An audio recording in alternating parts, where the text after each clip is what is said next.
You've got to literally sit there every day and take every challenge and accept that what you're trying to do is help someone buy something to make better music. You can sit there and get angry that they don't come into your shop or that they don't buy your product, do whatever. That's your problem. That's not the customer's problem. Customers, you've got to go where the customer is. So the whole landscape to me has changed.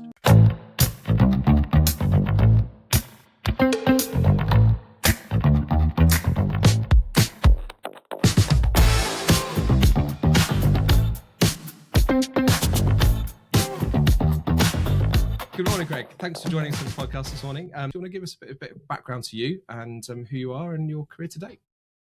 Yeah, morning, Ben. Thank you for inviting me on. It's a pleasure to be here. Greg Niven, Managing Director, Headline Audio, born in Glasgow far too many years ago. Spent a fair bit of my childhood travelling. My dad was a contractor, so we moved around a lot, South Africa, various other places. Moved to London when I was 18 to be a rock star, which has not so far gone to plan. So I had to get a real job. I love synthesizers, love electronic music. It's kind of my background. That's kind of what drives most of my career and everything else I've done. So arriving in London, the obvious thing to do was to work for a company that sold synthesizers or manufactured synthesizers. And I spent 6 months trying to get a job in music retail, some of the companies. And ironically, there was an advert in the back of the Evening Standard that said, wanted someone to sell synthesizers, call this number, which I did. That was Harrods Piano Department in Knightsbridge, which had a Yamaha concession stand.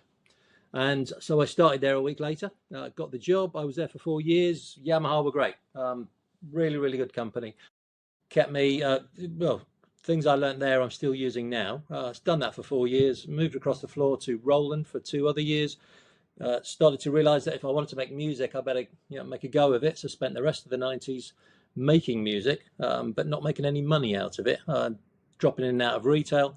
And at 2000, shortly before 2000, around about 1999, I decided I better get a job. And very luckily met Dave Marshall and Robert Wilson, who were Sound Technology. And they invited me in to sell this software they had, which was Logic, which was eMagic Logic at the time. Apple bought it shortly afterwards, and it dominated recording for still does actually. It's on every Mac you buy.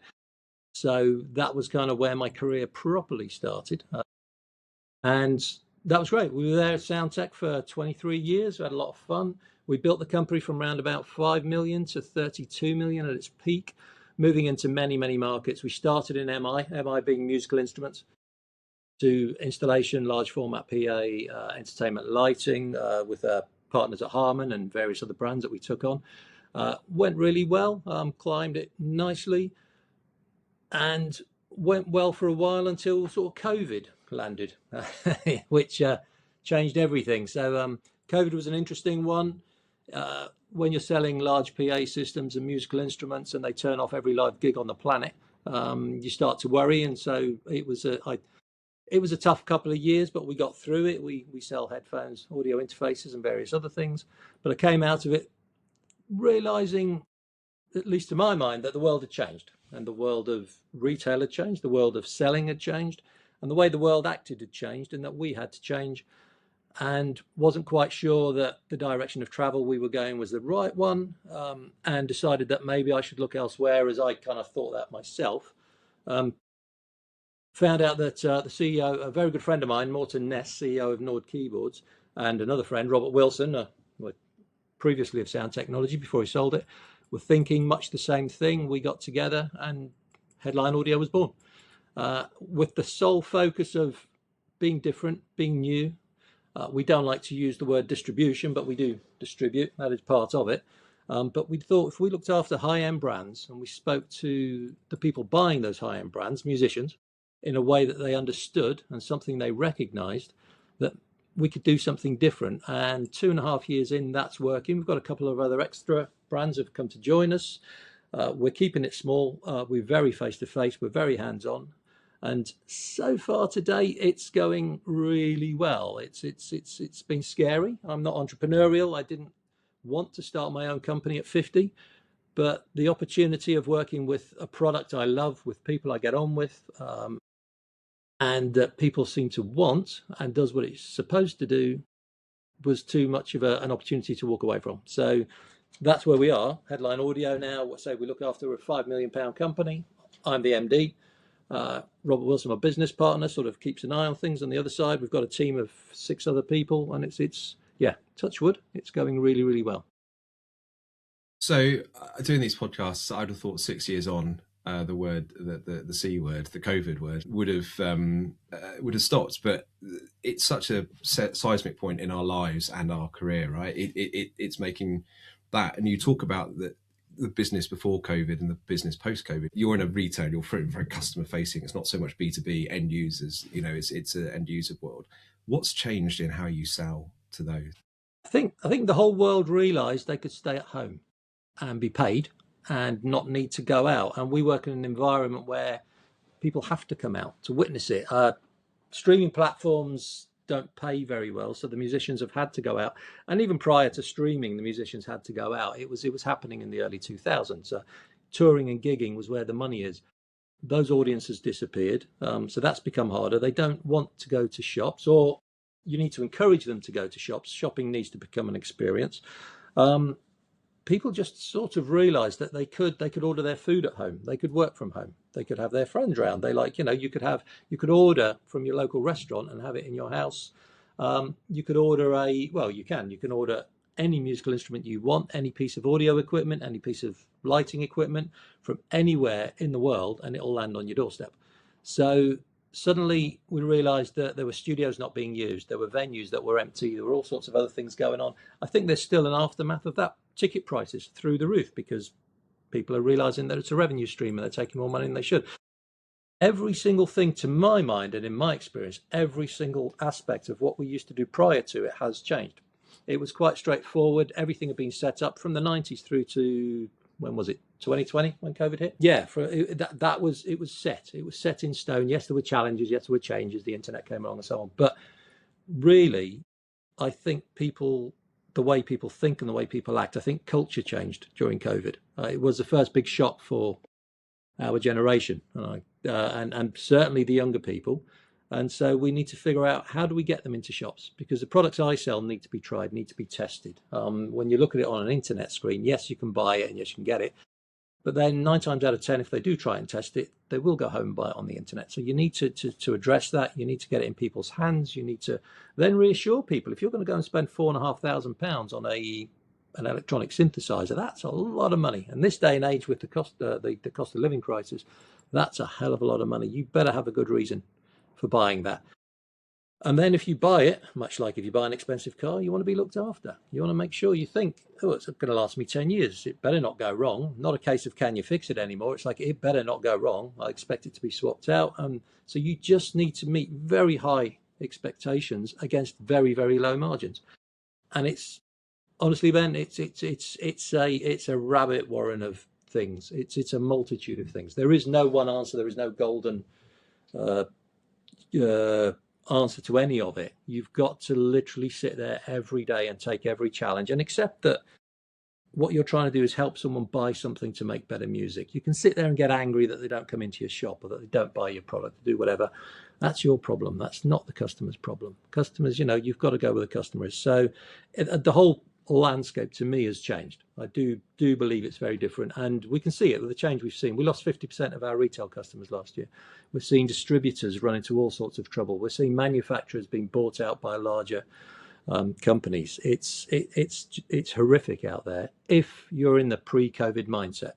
And I don't know what post-COVID mindset is, but it's different. That was my next question. What do you think is the post-COVID mindset from your side? Because we see routes to market, as you said. You can now order anything at certain stores, but you can order it and it can be delivered within the next day and it's there. How does if I'm a small independent shop in the high street selling musical instruments, how do I deal with that, or how do I cope?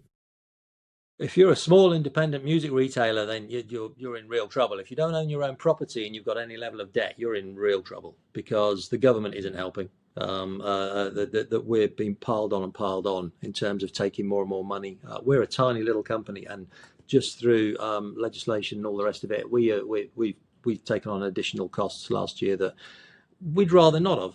We need money to get ourselves off the ground. If we hadn't done this, a large European company would have done it instead.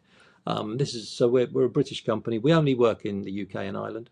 We stay in the UK and Ireland, and we keep that money in the UK and Ireland. We fund it. We put it back into the company. We're taking very little out of the company. We enjoy what we do. I I think if you're a retailer, you literally have to you have to be able to say yes to almost everything, or you have to become incredibly niche. So, and there are some great retailers out there, some who are doing a really great job. They really are, particularly a few of the British ones, and they're profitable and they're doing well. But if you're saddled with debt or you don't own your property, it's almost impossible. And I'm sure that'll change. I think the manufacturers will invest more. We've got the Gibson Garage shop in West London. We're going to see more and more of that, I believe. We'll see more of that sort of thing. We're going to see a hybrid of things, much like we've seen with the hi-fi shops coming out of the 90s. It'll change, and it's changing because the customers want it to change. It was lovely that it worked the way it worked, and we all learned to live in that world, and the margins were fairly healthy. Margins have now disappeared. We're just going to have to learn to work with it. And I do believe you're either niche or you're a one-stop solution. And you need to afford that accordingly and be prepared to not make a fortune out of it, but you can still be profitable. We are profitable. We do run a tight ship, but it can be done. Because they talk about now the death of the high. I mean, it's a overused phrase, right? The death of the high street. You can go down my high street, and it's a little bit grim. I don't think it was great in the high. I don't think it's great in high streets, but there we go. And it's interesting to see, the bricks and mortar. I don't now buy anything other than food and probably clothes, and even clothes. I'm now going online. I don't buy anything other than not online. So that sort of the mentality nowadays of somebody to go into a store, try a product and buy it, that's quite a mental shift for people to do. I mean, the price tag of $4,500 is probably would drive me to that point. Yes, but it's quite a shift. It does. I think, and that if I'm not a retailer, right, and I've not done retail since the 90s, and I wouldn't like to get back into retail if I could avoid it. But I do think once you've got that customer, you've got to keep them, and that's hard work. You've got to make sure they want to come back. You've got to put on events. You've got to host things. You've got to bring some kind of degree of exclusivity to what you do. If you're wealthy enough, you can do it on price, and there's nothing wrong with that. Actually, there's nothing wrong with a customer getting a better price. That's I know has been a sore point in the industry for a long time, but none of us are owed a living. I don't see why musicians should have to carry anyone else. The venues, the ticket touts, anybody. I think it's hard enough for musicians to make money, so why should they be carrying the burden of keeping everyone else in the lifestyle that they're used to? It's just hard graft and different things. Something I've always believed in that's kind of, I think, seen that's lasted for me and done well for me throughout post-COVID. Show up and bring as much gear as you can get. If people can't see, there's one of the brands we do, Solid State Logic. It's quite difficult to show in a shop anyway. It's rack gear, it's recording gear. We have hundreds of thousands of pounds worth. We take it out. We go into the studios. We show it to people. We leave it with people. We go into universities. We leave it there. We have promotional times where people who can't afford this stuff should be allowed to come and play with it. It's if you're going to pay £2,000 for a compressor, you want to get your hands on it first. And the shops, that's very few shops. There are some good shops, but there's very few that you can go and do that. So it's about getting out there, and we spend a lot of our time at events, going out, showing up for events, our own, somebody else's, some of them festivals. Anywhere that people are interested in music, we will show up and show the gear off. And we're learning. That's hard work. That's weekends. That's late nights. That's lugging stuff around. It's not a 9 to 5 industry, right? No. Gigs. No. Your gigs take place at 7 o'clock on a Friday night in Brixton or wherever you are in the world, right? Yeah. And that's where you need to support your customers. You've got to support your customers. You've got to be where they are. And I think maybe actually that's probably the key. It's the internet's where they are. So you've got to be where they are. And if your shop, and it's great, there are some very successful shops. If out on industrial estates and all the rest of it, destination stores, and they do a great job, but there's less and less and less of them. So what do? Well, there's 5,000 students doing a music technology course in North London, right? Well, we need to be there.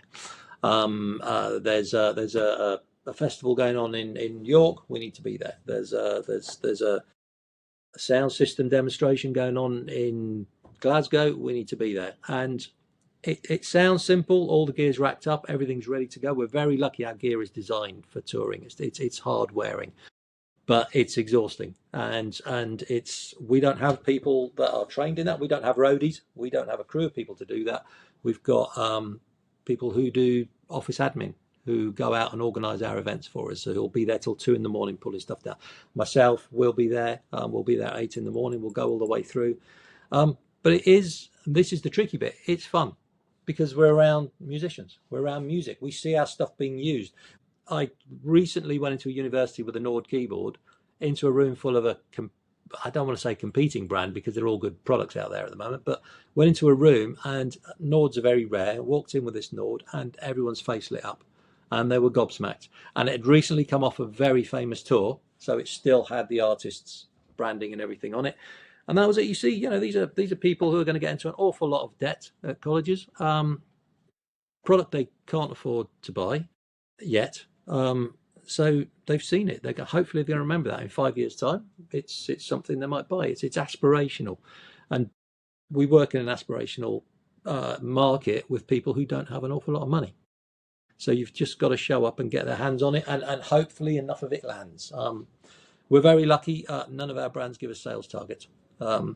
It's about representation. Of course, there's a commercial element to it. We only get paid when we sell the product, so there is an element to it there. But it's about showing up and showing the stuff off. And you talk about that you started the business just after COVID, or just after COVID, right? It was 22 times. That's when it started to percolate. Yeah, that was when it realised. And when did you feel? Was that when you started to go, oh, hang on, we're onto something here. We're hitting the right things. We're doing the right things, and okay, this is going to work. We got confidence in it.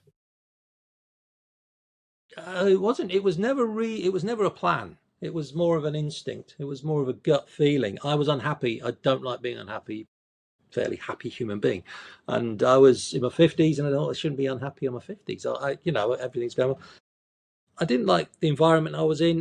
That was down to me. Nothing to do with where I was and the organisation I was in. So I started looking around. I was very lucky. A couple of things landed on my table at the time that I could have gone to. Then I had a few conversations, and as I say, through those conversations, met like-minded people who seen similar trends, thought similar ways, and then we just thought it was very quick. It was in a Starbucks, sitting in a Starbucks, and it was like, why don't we do this? And I went, are you joking?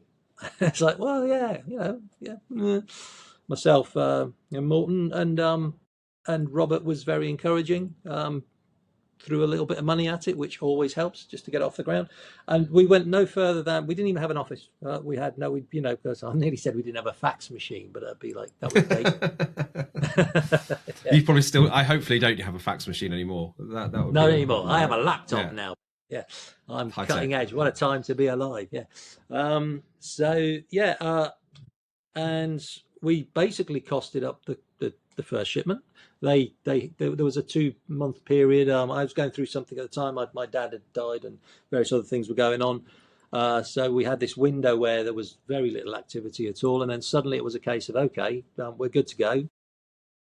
First container arrives, and we did literally, we didn't know what to do. We had a warehouse. We had a very, very small office that we ran down to IKEA in Milton Keynes, filled the office, and my only sketch pad for that was make it look like a Soho House living room. There's a really cheap one, obviously.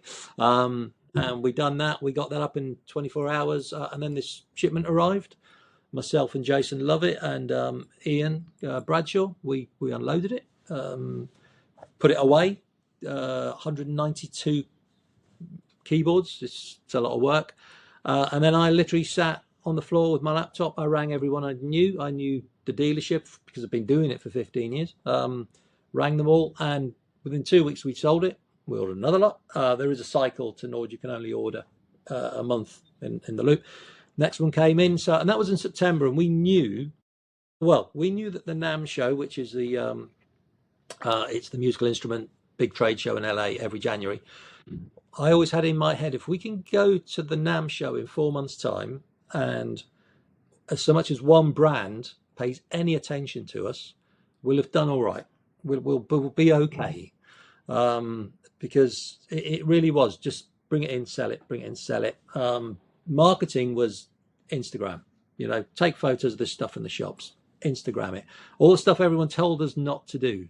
Said, oh, you need a marketing manager. You need to do this. And you do need those things. Don't dismiss it. But it was just, it looked exciting. It represented how we were feeling, which was fun. And we didn't even know we were being successful, but we were having fun.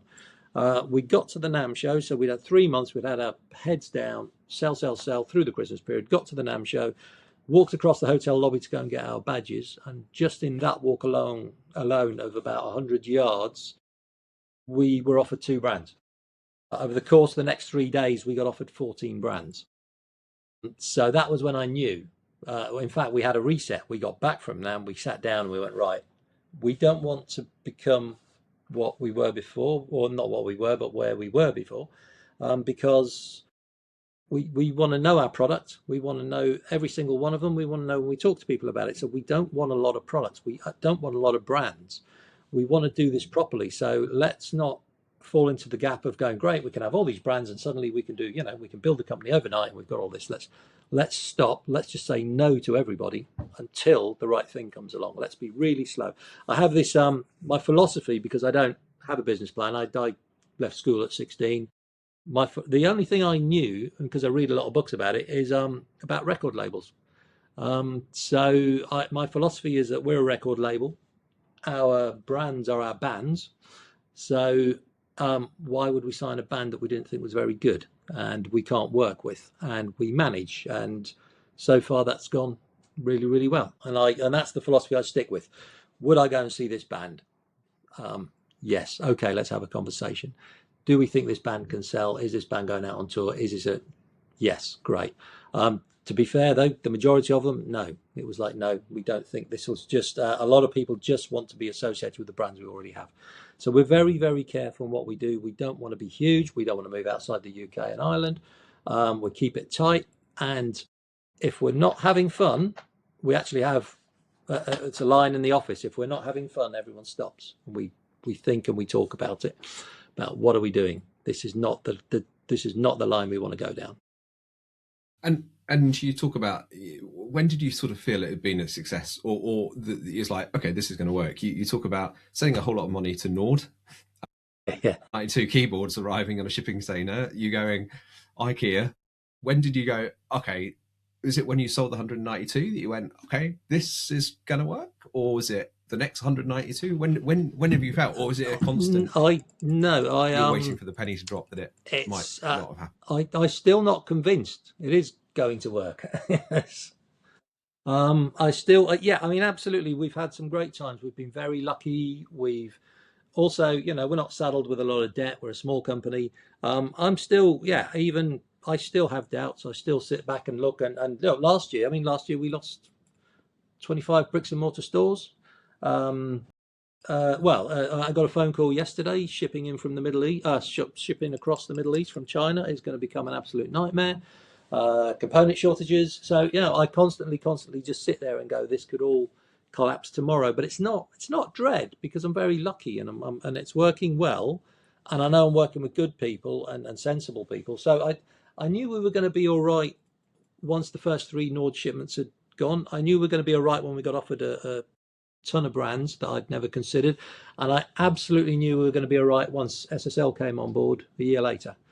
Those are our two, those two together alone are a business. And then when Teenage Engineering came on board, that gave us a complete different angle on what we're doing. So, but at the same time, like I said, shops going bust, people in trouble, just the day-to-day running of a company. We recently moved into new offices and we've taken over a recording studio. That's going to cost us money to fix up. And, and I got a phone call yesterday saying prices are going to go up because shipping anything in from China now has gone from $16 a unit to $69 a unit. So you're like, great, brilliant. I read somewhere once, if you can accept that 25% of your day is going to be shit, the rest of it will be all right. Yeah, it's when you're accepting it's more than that, right? Yeah. but I mean, you've been through a journey with the new business 3-4 years. You coming out of COVID challenges, and we're recording just at the time of the Middle East crisis, just for documentation side. So when it comes to this a bit later, but have you sort of ever felt there's lots of highs but there must be lows, and you sort of go, is it the risk of all the stores, bricks and mortar going? Is it this risk? The stuff you can't control, I suppose. That's what I think I felt in COVID, and we were working a bit together at the entire COVID times. It's like, we cannot control this. I can have the best plans, I can have the best product, I can't control it. Is that where you just are now like, that's my biggest concerns at the moment, is stuff where I cannot control them, right? Yeah. We can't control anything. I mean, we can control how much stock we buy, but we can't control who buys that, how much it sells for. We can't control if anybody wants to buy it. I mean, we're very lucky people want our product at the moment, but we've been around long enough to know that more products aren't wanted than are wanted. Yeah, it's a case of being sensible. I do think, certainly when you've been around as long as I have, which is a long time, I do think you get an instinct for it. I think part of the reason I moved back towards MI and away from pro audio, and certainly away from lighting, I moved back to my comfort zone, which I know you're not supposed to do, but I moved back to something I understand, and very solidly something I understand. I understand synthesizers, I understand electronic music, I understand that. So I've moved into an area where I think I have an understanding of the way it goes. I do think I came out of COVID with the opinion that it's changed. I look around and I do see people a lot, and I've seen it, during people that we've employed and the shops and the retailers. There are a lot of people. I mean, there are websites full of people. There are Facebook pages full of people bemoaning that the world has changed and it's awful. And I'm like, you can't do that. You've got to accept that it's changed. You've got to look at how it's changing, how customers are buying, how things are being made, how things are being shipped, and what you're doing. You've got to just adapt to it if you can. And if you can't, maybe that's not your route to market. Maybe you've got to go this other way. You've got to look at where your business can thrive, where you can add value as a business, and to your manufacturers and your retailers or your customers. You've got to look at that, because if you're going to charge people for something now, they want to know what it is.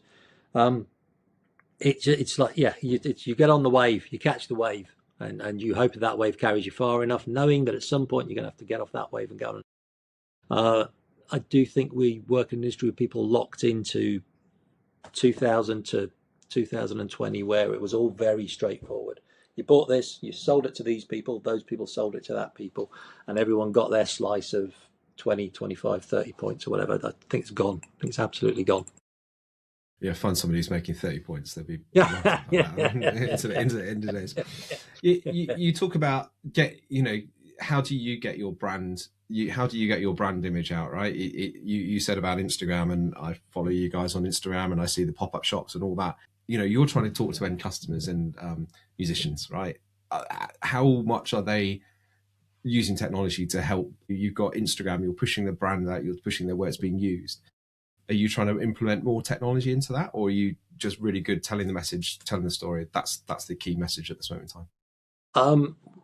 We talk about this a lot internally. We really do, and we do look at AI options. We look at other ones, and there's social media has been an absolute godsend to us. It's been it's allowed us to reach people and share with people and work with people, and that dreaded word collaboration, collab with many people. It's been a godsend. There are many ways, and we are bombarded with people going there. Use AI, use the algorithms, use this. You can talk to people, you can employ less people, you can do all of that, and that's where we kind of hit a barrier. I like it to genuinely represent us. I like it. If I can't hear my voice in something we've posted, I don't want to put it out. I want people to get to know us. We're very lucky. We've got a great team. We've got Grace and Michelle and Chris and Ian and various other people in the company who all contribute to it, and we're very open about it. We go, guys, what do you want to put out there? What do you want people to hear? I think AI will get in the way of that. I'm sure at some point it won't. It's going to evolve to a point where it helps. So we're very careful that it represents us. We've got a great reach. We've got 45,000 people a month looking at our Instagram. YouTube's picking up beautifully. Facebook, I think, it's probably had its day. But yeah, through that and then through all of the other things, it really is face to face. We very much rely on, well, we don't make the product, right? We don't manufacture the product. So we're totally dependent on our manufacturers to do that. So what do we offer? We've got to, going back to my record label analogy, we've got to be that. We want people to look at a Nord and think, oh yeah, that's good. Oh, you should check out the headline guys. You know, they've got an extra warranty, or they're going to do this event at Brick Lane, or they come round, keep an eye on the university, do all this kind of stuff. So, and I like them to know our names. I like them. We answer the phones. Everyone in the company gets a mobile phone. Everybody can pick it up when they want. Nobody's obliged to. We have flexible hours.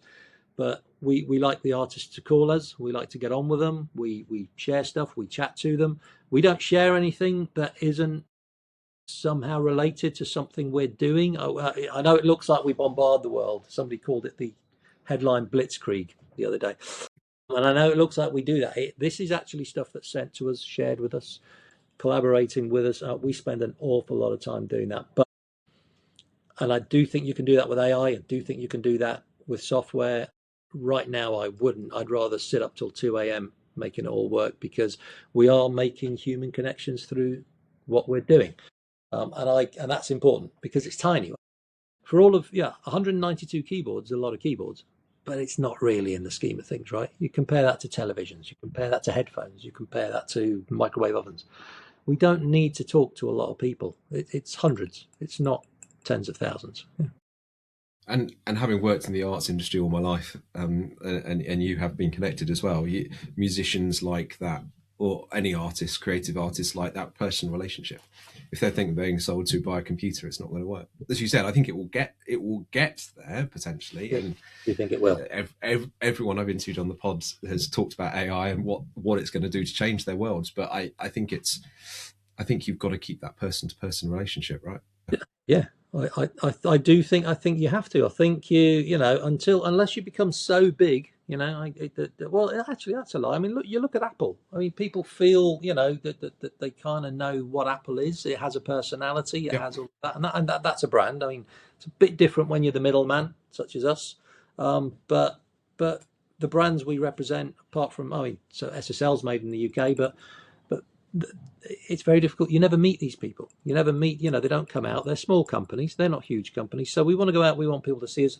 You've got to show up. You've got to talk to people. You've got to answer them. When people message you at 2 a.m., they've just come off a gig and their keyboard's broken. They've got another gig the next day. You wake up at 6 a.m. You've got to answer that person. Then you've got to get someone in your service department, give them a call. And you've got to make them feel reassured. And you may not be able to, because logistically it's too far away, help them out.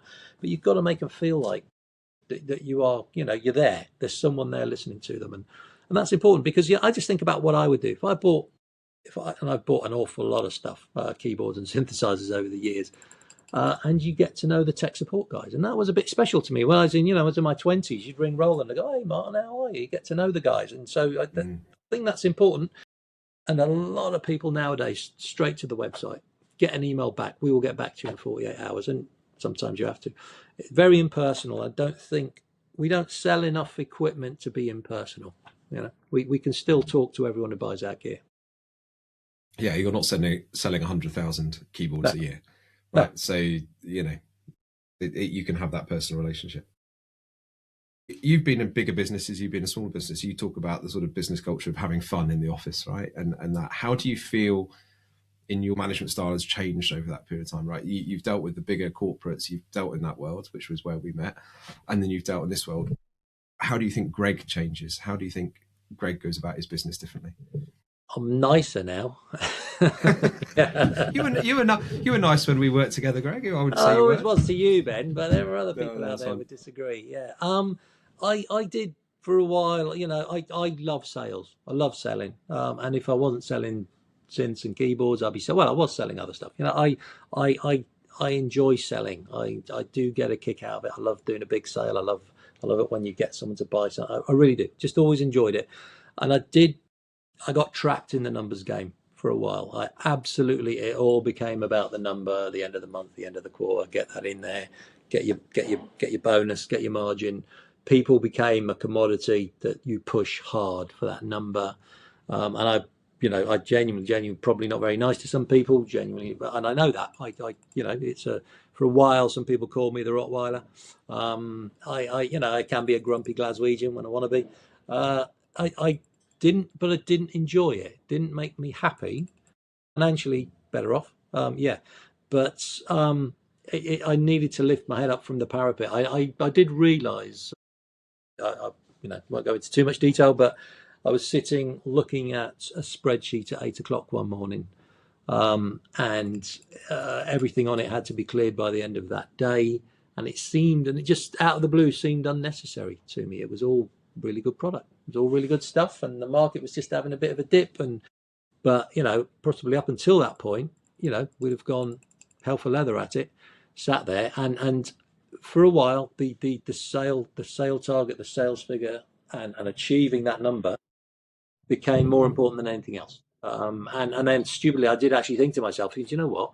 I'll make more money selling washing machines.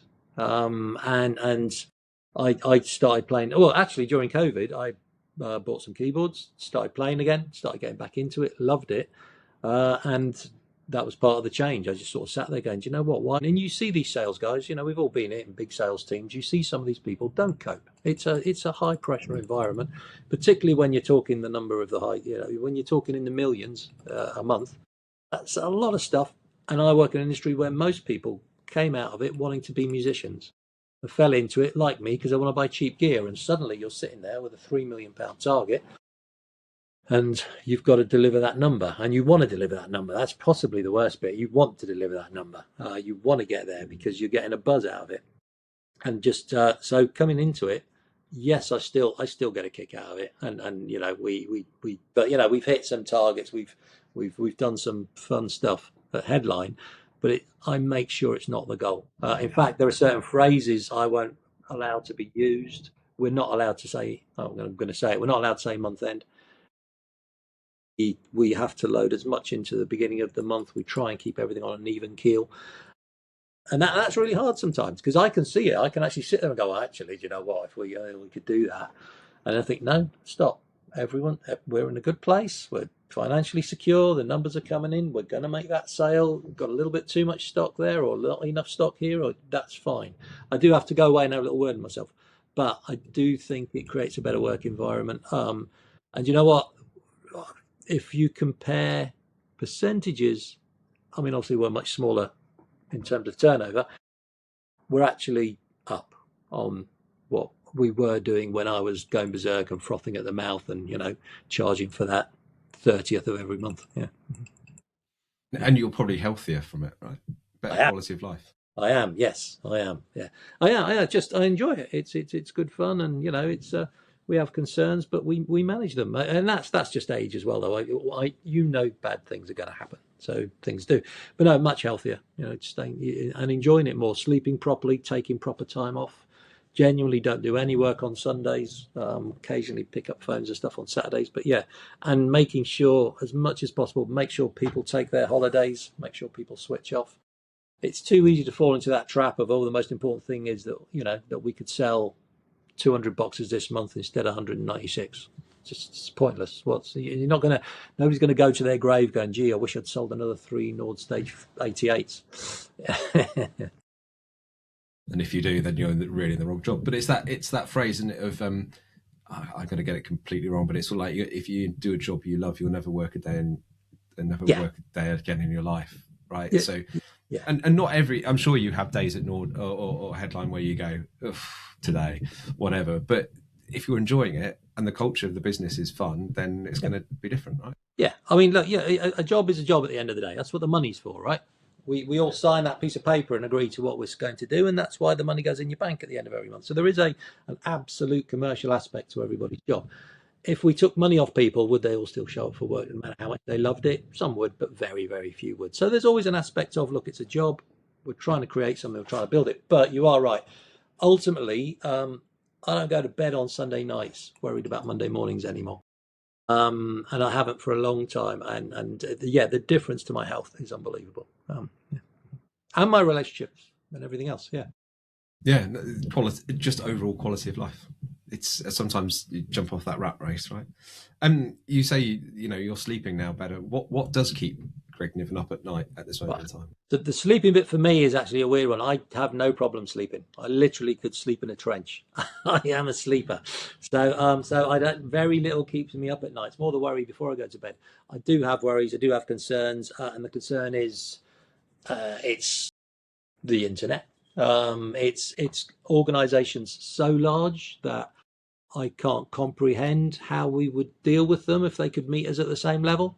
We're a speedboat, and we could end up bumping into an ocean liner at some point. Um, it's that the people who work with me, I want to make sure they can pay their mortgages. I want to make sure they spend time with their kids. I want to make sure that we don't overstretch on what we're doing, and I want to make sure that we don't do anything desperate. Uh, like I said, we could take on at any given time. We could take on other brands, and we don't. But it never leaves the back of my head that but that other brand we just add another 500,000 or a mil or whatever, and we could do that. COVID was an extreme example, but there are some very big aggressive international retailers out there that are too big for us to tackle or actually do anything about. There are other factors, that could come into play. There's just there's something. In fact, having come from a more sales background into sort of running the company, uh, you know, government charges, taxes.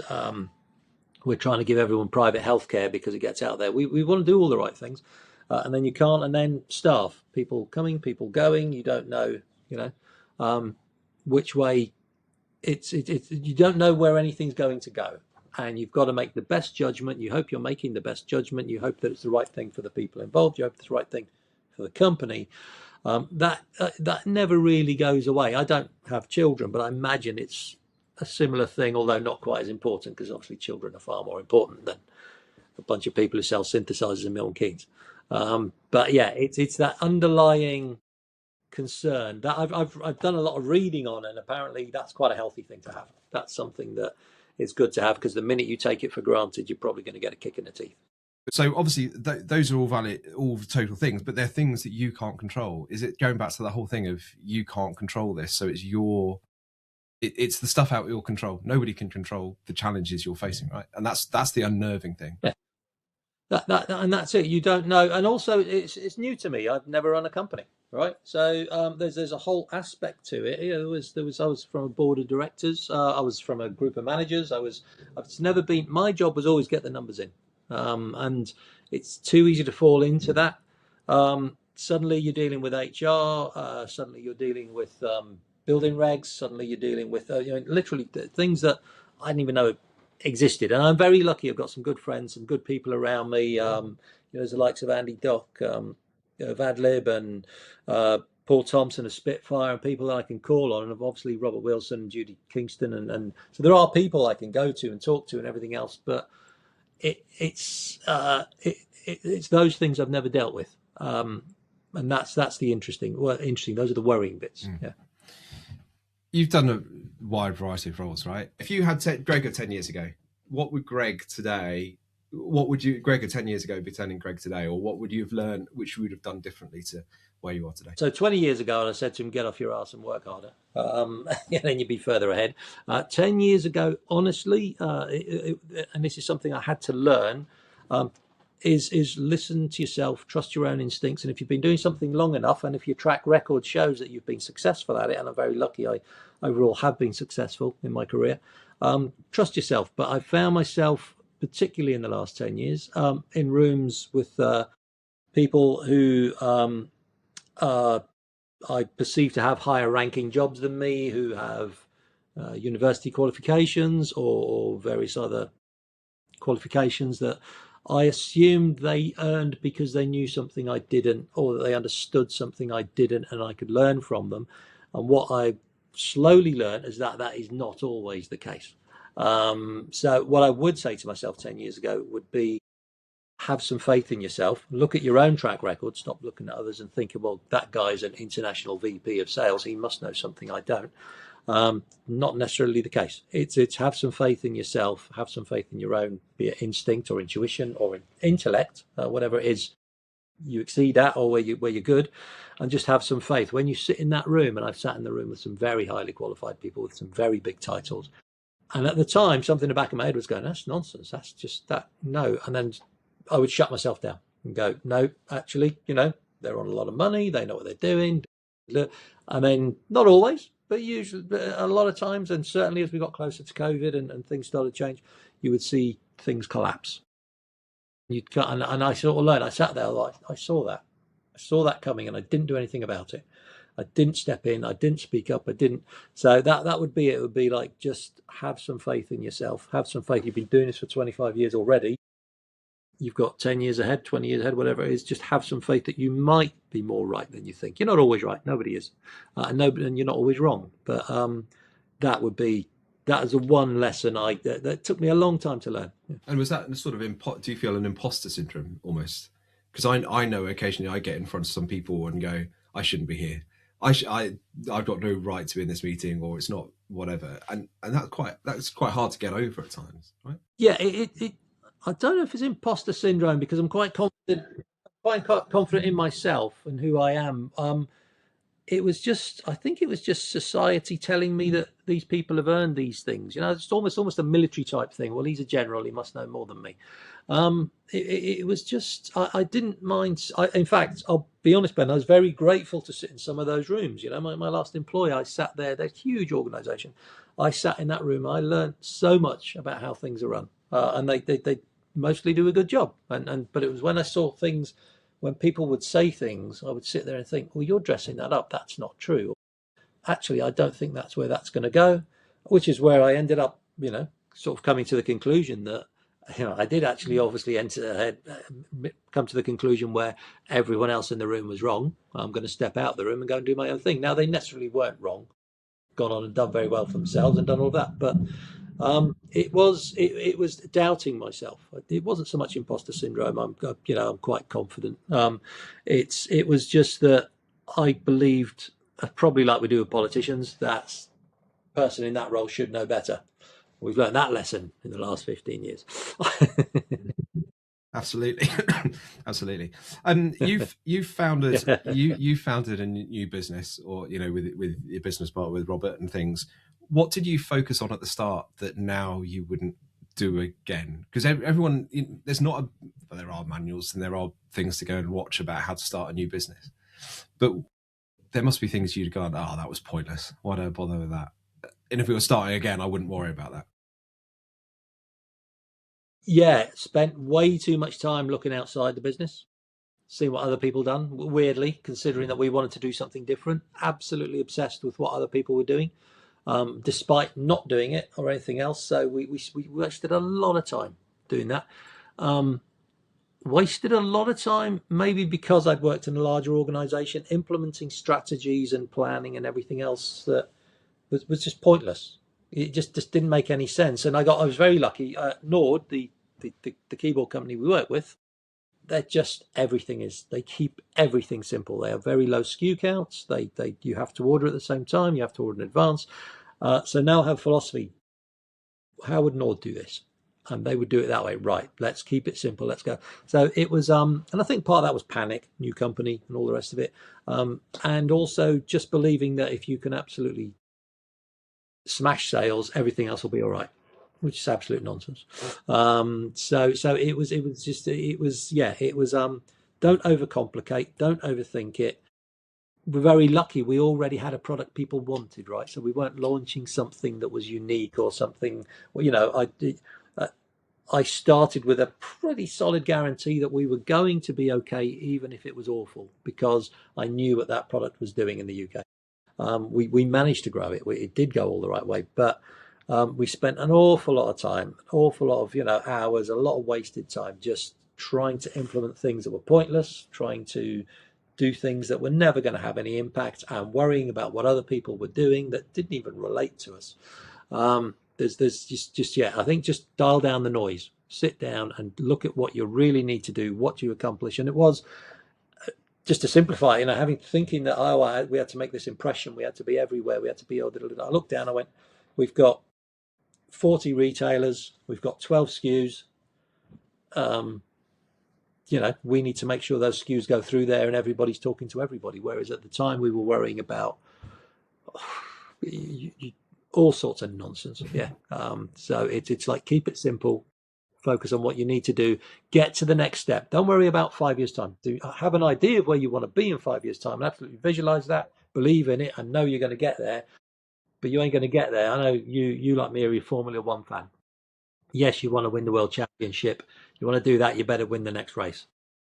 That's the bottom line. You've got to win that next race. You've got to keep your eye on the goal. Everything in between, you're going to have to manage as you go along. But do you think that's because you're, as you said, you unloaded the product into the warehouse, 192 keyboards, and you sat on the floor and made some phone calls?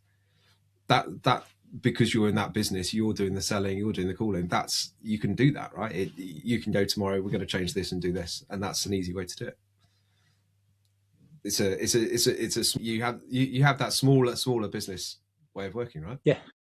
Yeah, and I think you can adapt that going forward. I never get in the way of a sale, never sell rubbish, and get it to the right people who sell it to people who share your thinking and so on.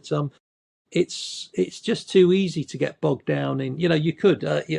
I could spend hours every day worried about what people are doing with their pricing, what people are doing with their demonstrations, where they're going. But it's like, no, look, let's keep this simple. We know what's coming in, we know who wants it, we know who's going to do the best job with it, and we know ultimately we want those customers who buy it off them to be happy. How do we streamline that? And that's you're talking about big retailers. There's a retailer on the planet that does that brilliantly, although we all fall out with them occasionally. They make it easy for people to get to. They don't get in the way. Don't get in the way, particularly, and that's a sales thing. Don't get in the way of yourself. Don't trip people up.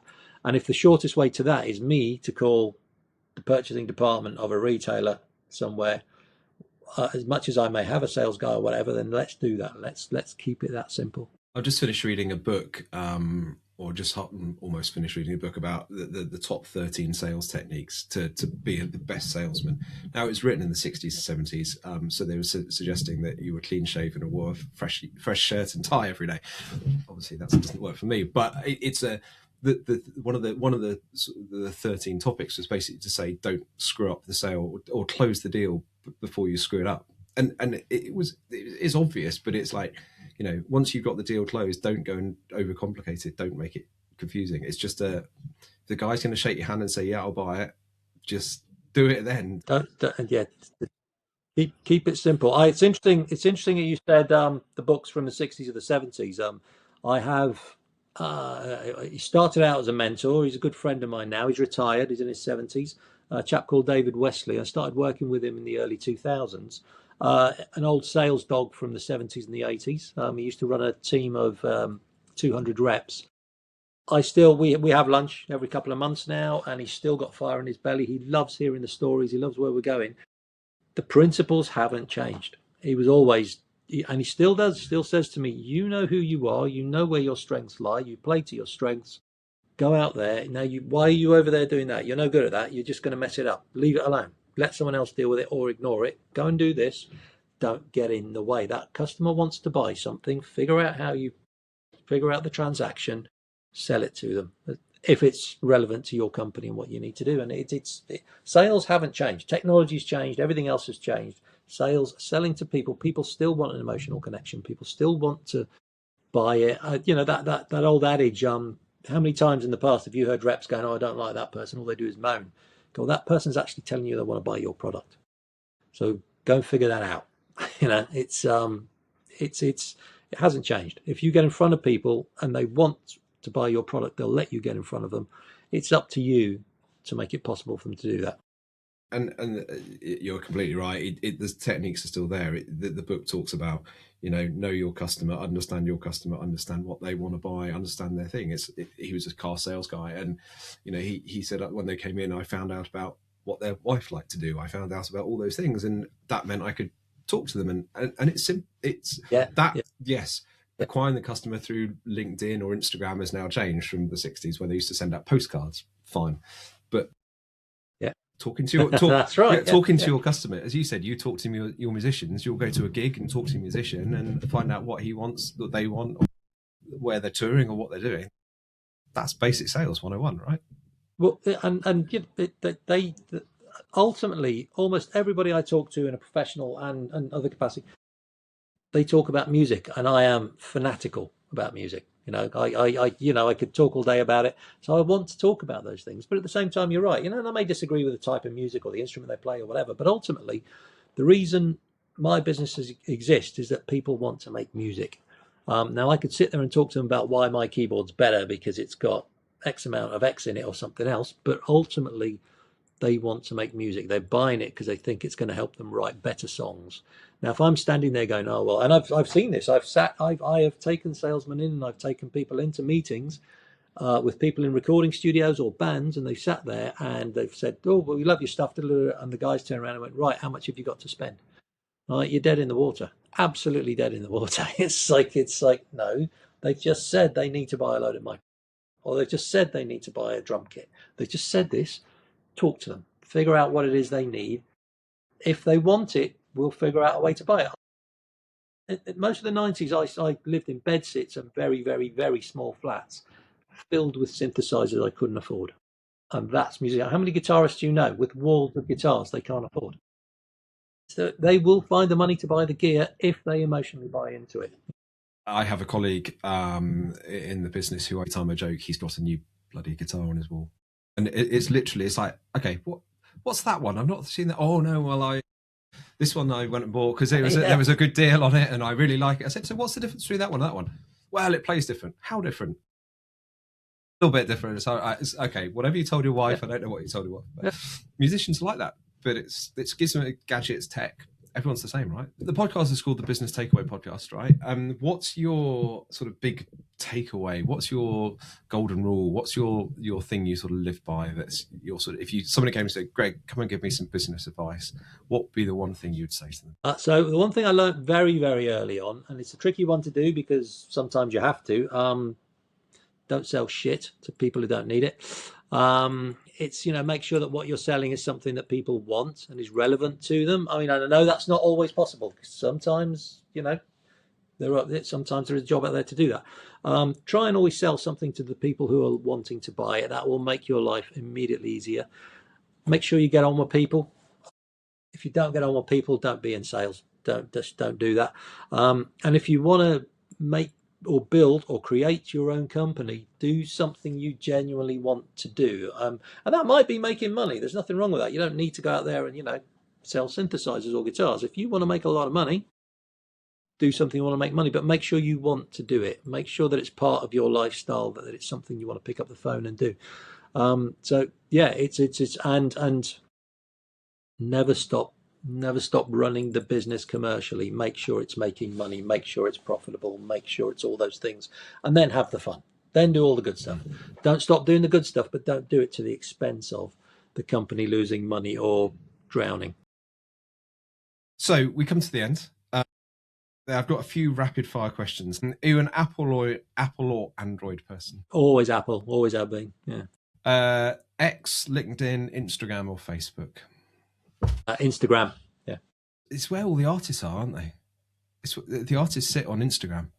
That's their their world, isn't it? It's creative. It's a very creative. Instagram and YouTube. They're the places. Yeah. Beach or city break? A city with a beach. Ideally. I love cities. I am a city boy, but I do love a beach. So yeah, that is my preferred choice. Town or country? Town, through and through. I love the countryside. I'll go and spend a day driving through it, but then as soon as I come back into certainly London, bigger cities, town, through and through. First class or save the money? And there's two answers to this. It depends whether it's your business or your money. No, for me, I love being comfortable. I really love comfortable environments. So it's going to be first class. Morning or night person? I'm a night person. Don't really like mornings. I am a sleeper, but I'd rather go to bed late and have a lie in than get up in the mornings. Really don't like early mornings. It's a good job we're in a sector which music and bands is late at night, right? Exercise, is it important or not? It is absolutely essential. Absolutely essential. You've got to, out there somewhere every day is another 30-year-old coming to take your job or your sales or your business. And if you get to 40 plus, you better be fit and you better be healthy. Innovate or improve? Innovate. Always innovate. Challenge the status quo or not to challenge? Always challenge. Always challenge. Yeah, always. This goes back to my 10 years ago. Yeah, challenge. And do you It's regret question and you challenge. regret you never challenged? Yeah, 100%. I really wish. Number of times I can look back. I don't, doesn't bother me a huge amount, but yes, I absolutely regret not challenging things that I seen and I knew were wrong, and I then seen the consequences of that. And usually, as a salesperson, if it's an organization, you then get pulled in to sell your way out of it. If you're a sales company, yeah, 100%. There are things I saw going on that I wish I'd challenged. And I'm standing at a bar, which I have with you many a time. But I'm standing at a bar. What's the drink I'm going to get you? A vodka and Diet Coke, please. Very good. Thank you very much, Greg. We've had a few challenges on the recording process. It's been a bit delayed. So thank you for bearing with me on that. But thank you very much for joining us today. It's been fascinating, really insightful into a different part of the industry. And thank you for joining us. Massive thanks to Greg for joining us today. We had a number of challenges during the recording due to internet bandwidth problems. So thank you very much for him for persevering as we went through it. Please don't forget to subscribe to us on YouTube or on your podcast app of choice. If on top of that you can leave us a great review, just give us 5 stars, that's absolutely fine.